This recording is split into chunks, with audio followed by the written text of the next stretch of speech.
What's going on, everybody? This is Brian from SneakerFiles.com, and I'll be 100% honest with you. I was not planning to do this video. Now, there's several reasons why I'm doing it. One is because the release date was pushed back. Initially, they were scheduled to release on March 13th, but they have pushed them back and they're now dropping on March 31st. So that obviously gives me some more time to showcase the shoes, but still, I didn't really want to do a video on them.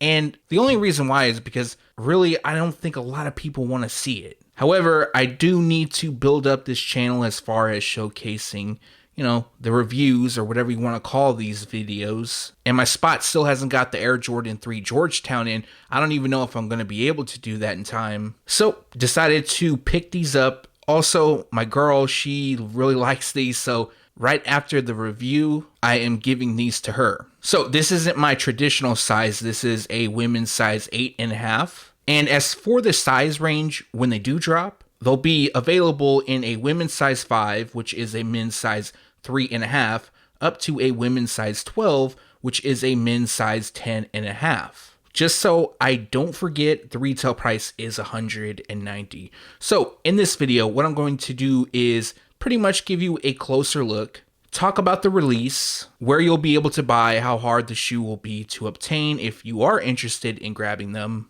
and much more. Now, I did want to read a bit from Nike's press release that they dropped months and months back, just so you have a better idea of the shoe. So, the model was originally released during Michael Jordan's first retirement from basketball, tells an international story that uses the shoe's outsole as its canvas. Now, there's nothing new there. That is pretty much the info for all the Air Jordan 9s, including the outsole. It goes on to say, through distinct global graphics and words in different languages, the shoe illustrates MJ's impact and influence around the world. That sentiment lives on today, seen on this women's exclusive model, which features the phrase, "Change the world" on the heel loop. The shoe also employs unique colors on both shoes using vegetable tanned materials and natural plant-based dyes. I don't even know if I said this at the beginning, but this is the Air Jordan 9 Change the World.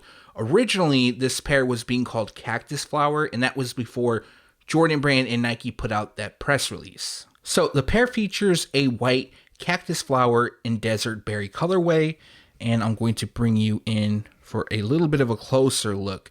Now, the shoe features a mismatched theme, so I'll go over both of them. However, the two will feature white leather across the upper, along with the traditional perforations and stitching throughout.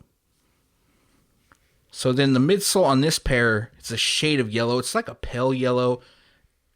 Honestly, this reminds me a lot of an Easter shoe. That same shade hits the eyelets, as well as the stitching and other details, which I will get to. So, bring you to the heel area. As you can see, we have this shade of purple.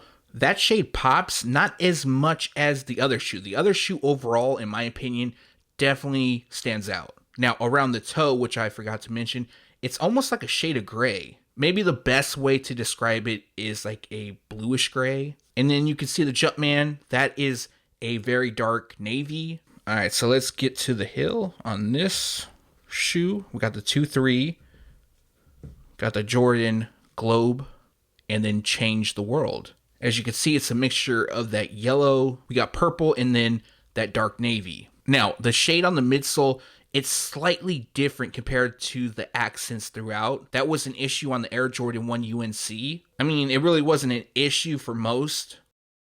Now let's get to the medial side.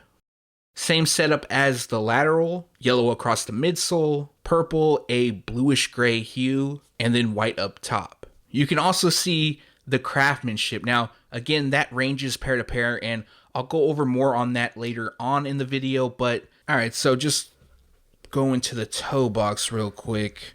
We got that smooth white leather, and then across the tongue we have navy. That also hits the laces, and then that shade of yellow on the Jumpman. So for the liner, you probably already saw it. That also features a shade of yellow, and I'll throw in a B-roll shot of the insoles. That is the same on both of them, which is just that shade of blue.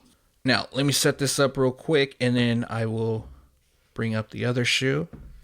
It's a little bit different.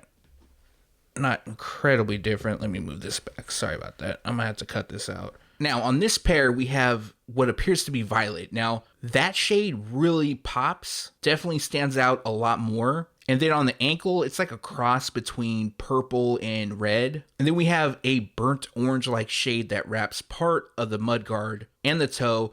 And if you look closely on it, it kind of reminds me of a basketball almost, like the texture throughout. So we'll go the opposite way this time, as you can see the toe. And then on the midsole, it's a bright orange, somewhat like a highlighter orange. That also hits the eyelets. Let me move it this way. This might be better. Sorry about that. The eyelets, and it hits the tongue branding. And then, of course, we have the blue running down the tongue, and then also hits the laces. So I will bring you to the medial side.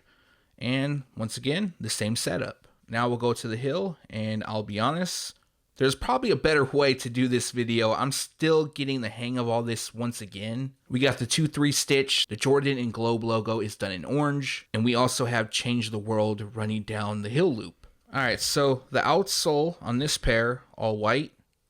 The Jumpman is the same shade that lands on the ankle, although the color is slightly different. Now, more than likely, that is due to the materials. And then I'm going to show you the outsole on the other pair since I forgot. And then I'm going to show you the box as well.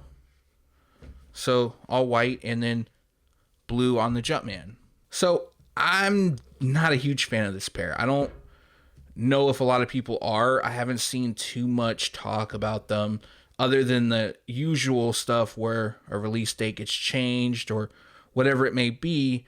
But I'm sure there are several people that watch my videos that may like this video. For the box, it comes in all white. The branding on the lid is done in gold. I'll be honest, I haven't seen this box, but then again, I don't usually purchase women's shoes unless it's the Air Jordan 1 or something for my girl. But then again, I have yet to see this style of box. So to my knowledge, this is a new box. Very simple, but new. Believe it or not, I actually think this shoe will be hard to get your hands on. Now, the size range, it's not in extended women's sizing. And although it doesn't appear that this shoe has a lot of hype, Jordan 9s do surprisingly well. It really doesn't matter the colorway. That shoe gets bought up no matter what, it seems like. And then if you throw on top of it that the stimulus checks are hidden, I believe this shoe will sell out. So I don't expect resale price to be high though. I feel, and again, this is just my opinion, this is one of those shoes that more people will go after that actually want to wear them rather than flip.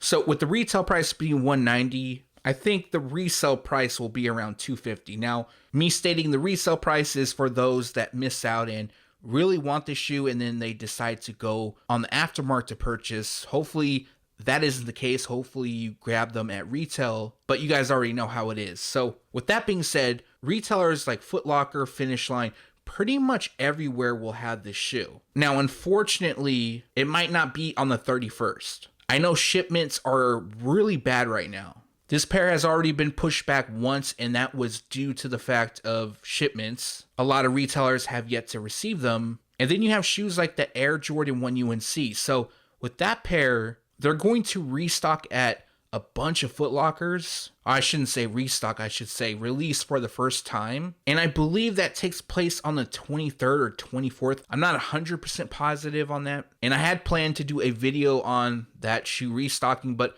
I saw so many people already doing it, and unless I found a few more locations, then there's really no point of me putting out a video. But to move forward for this shoe, the craftsmanship, it's going to be hit or miss. We all know that, and that pretty much is all shoes going forward.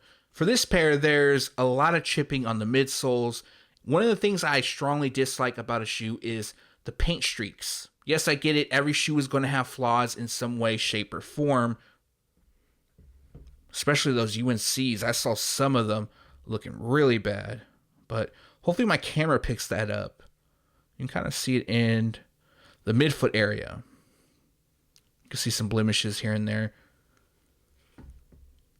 Again, I'm not trying to be picky or try to downplay the shoes. If you like them, then go ahead, grab them. But a lot of people do ask me about the craftsmanship, so I did want to include that.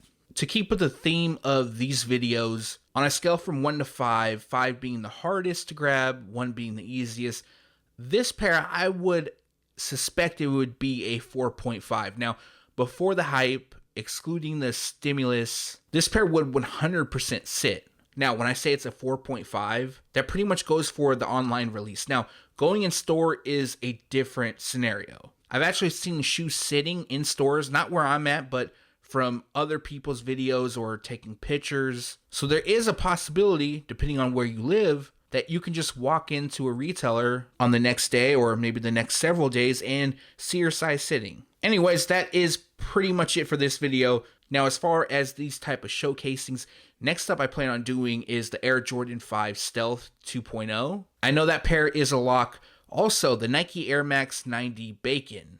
So I'll be able to grab that as well, and I 100% plan on shooting a video on that shoe. So if you made it this far, let me know down below which of those two would you rather see first. So before I get out of here, I want to recap the release date. They drop on March 31st, and the retail price will be $190. As well, let me know down below if you plan on picking this pair up. And if you have a second and haven't done so already, greatly appreciate a thumbs up. And if you're new here, make sure to subscribe by hitting the red button below. Like always, I appreciate you guys for watching. Stay tuned to SneakerFiles.com, and if you haven't yet, make sure to subscribe.